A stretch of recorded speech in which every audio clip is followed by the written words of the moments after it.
فقد قال الله تعالى في القرآن المجيد لا يكلف الله نفسا إلا وسعها وقال تعالى في مقام آخر يا أيها الناس أنتم الفقراء إلى الله والله هو الغني الحميد وقال تعالى في مقام آخر يريد الله بكم اليسر ولا يريد بكم العسر وقال رسول الله صلى الله عليه وسلم إن لكل قوم عيدا وهذا عيدنا الله أكبر الله أكبر لا إله إلا الله الله أكبر الله أكبر ولله الحمد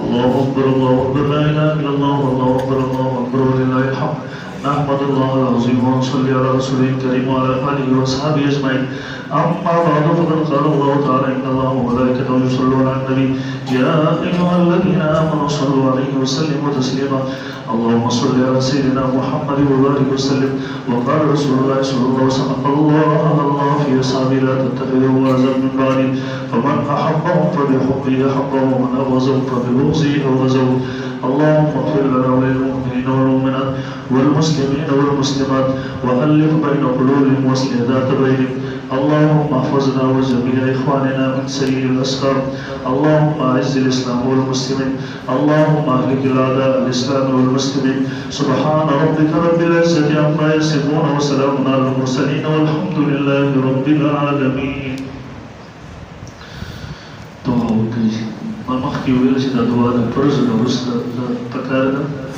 دې وخت کې د خطبو نه وروسته دعا بعضې علماء مکروه هم لیکلي خو بهرحال زموږ مجبوري دغسې ده که د فرض نه وروسته دعا وشي بیا خلک خطبو ته نه ایسارېږي د خطبو اورېدل واجب دی د دې وجې نه موږ په اخره کې دعا کوو دغسې فرض واجب سنت مستحب ضروري نه ګڼو په دې پسې اللهم صل على محمد وعلى آل محمد كما صليت على إبراهيم وعلى آل إبراهيم إنك حميد مجيد اللهم بارك على محمد وعلى آل محمد كما باركت على إبراهيم وعلى آل إبراهيم إنك حميد مجيد رب ذل جلال زموږ د ټولو نه راضي شه الله زموږ د ټولو په حال باندې رحم وکړه کریم پروردګار حاضر مجمع ستا دربار کې موږ ټول لاسونه اوچت کړي دي د اختر ورځ د یو بل جایزه د ستا د طرف نه انعاماتو اعلان کړي رب ذل جلال موږ په خوشقسمته خلکو کې راولم رب ذل جلال نن ورځ زموږ د ټولو کامل مغفرت نصیب کړه نن ورځ زموږ د ټولو کامل مغفرت نصیب کړه الله د رمضان مبارک با برکت میاشت تېر شوله موږ ډېر کمزور یو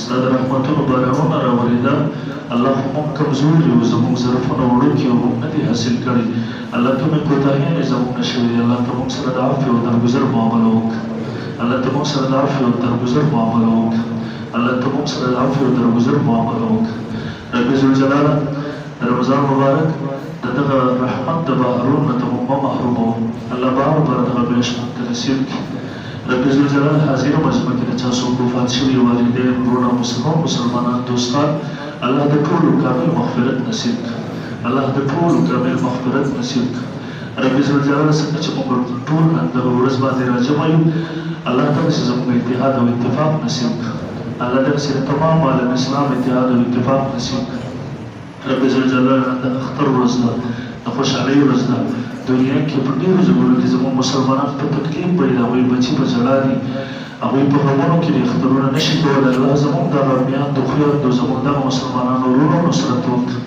الله زموږ د هغه وروڼو نصرت وکړه الله د فلسطین د مسلمانانو نصرت وکړه الله د هغه ځای د مجاهدینو نصرت او مدد وکړه الله اسرائیل یهود او هنود او د هغوی حواریین او ملګري الله په خپل قهر سره تباه کړه الله په خپل قهر سره تباه کړه الله د کافرانو چې خپل منځ کې راکم اتحاد او اتفاق دی الله ته په انتشار او په افتراق باندې ورته بدل کړي الله دې د مسلمانانو د تباهۍ دپاره کوم مهلک هتیار تېر کړی دی الله ته ټوله په دې واپس استعمال کړه الله دې ګوړۍ په سمندرونو کې غرق کړي الله دې ګوړۍ په سمندرونو کې غرق کړي الله د مسلمانانو په منځ کې اتحاد او اتفاق راولي الله زموږ وسایل د کافرانو استعمالوي زموږ حکمرانان بې غیرته دي الله هغوی ورته ګوري زموږ هغه وسایل د مسلمانانو خلاف استعمالېږي الله موږ ته غیرتي او نیک حکمرانان راکړي الله موږ ته غیرتي او نیک حکمرانان راکړي رب ذوالجلال د عالم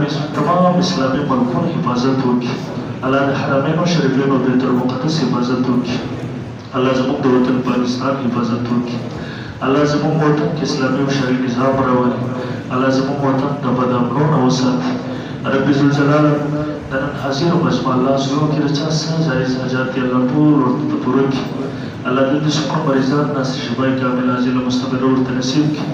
رب ذوالجلال د چا کورونو کې بیماریات دي هغوی ته شفا نصیب کړي.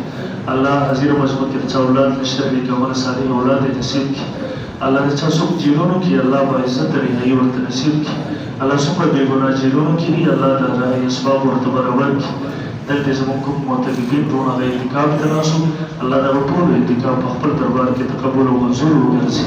رب ذوالجلال د پوره علاقې لپاره د خیر ذریعه وګرځي. الله پوره دنیا کې چېرته دیني مدرسې دي الله د ټولو حفاظت وکړي. الله څوک چې زموږ د دغه دیني مدرسو خلاف غلط ذهن لري غلط سوچ لري رب ذوالجلال تر هغوی هغه ټول سوچونه او منصوبې ناکامه کړي. رب ذوالجلال هدایت ورته وکړي. الله که هدایت یې نصیب کړي ټول به کافي شي. رب ذوالجلال زموږ د مدرسې کامیابه کړي. الله د دې ځینې د دین چینې روانې کړي. الله ټول ضرورت یې د خپلو غیبو خزانونه پوره کړي. الله زموږ د مدرسې سره څوک څه قسمه تعاون کوي محبت ساتي دلته خدمت کوي رب ذوالجلال هغو ټولو ته خیرونه او خوشحالۍ نصیب کړي. زموږ مفتي صاحب مفتي جاوید صاحب حفظه الله هغوی دلته خدمت کوي هلې ځلې کوي الله هغوی هغه ټول خدمتونه تقبل کړي. د هغوی د والدینو دپاره دنیا او آخرت ذخیره وګرځي. څوک مدرسین دی دلته زموږ نور الله هغوی ته خوشحالۍ نصیب کړي. الله زموږ د پوره علاقه الله په دین باندې روښانه کړي. الله پوره دنیا کې نوم وځلي. رب ذوالجلال که چا یو بل سره دښمنۍ ورانې وي الله هغه ورته په محبتونو باندې بدل کړي. الله څومره ضرورتمند چې راغلي دي زړونو کې جایز حاجات دي الله ټول ورته پوره کړي. الله موږ واپس کېږو ستا دربار کې لاسونه اوچت کړي دي. ستا د پیغمبر حدیث موږ ته رارسېدلی دی چې د دې چې نه کله مسلمانان چې ته ورته پخپله وې واپس شئ مغفور لکم ستاسو بخښنه مغفرت شوی دی. الله موږ د خپل پیغمبر په حدیث ایمان لرو. الله موږ همدغسې مغفور واپس کړي. الله موږ همدغسې مغفور واپس کړي. الله بیا راته د ګناهونو توفیق مه راکوه. الله د ګناهونو نه مو وساتي. الله د خپلې غصې نه مو وساتي. الله د خپلې نارستیا نه مو وساتي. رب ذوالجلال دنیا او آخرت د شرمندګۍ نه بچ کړي. څنګه چې حدیث کې راغله الله د خپلې حیا پردې په موږ باندې راواچوي. موږ ډېر ګناهګار یو. رب ذوالجلال ستا مخې ته اقرار کوو خو رب ذوالجلال زموږ هغه ګناهونو تا ته معافي هېڅ څه ګرانه نه ده ته یې معاف کړي. الله ته په نیکو باندې بدل کړي. الله ته په نیکو بدل کړي.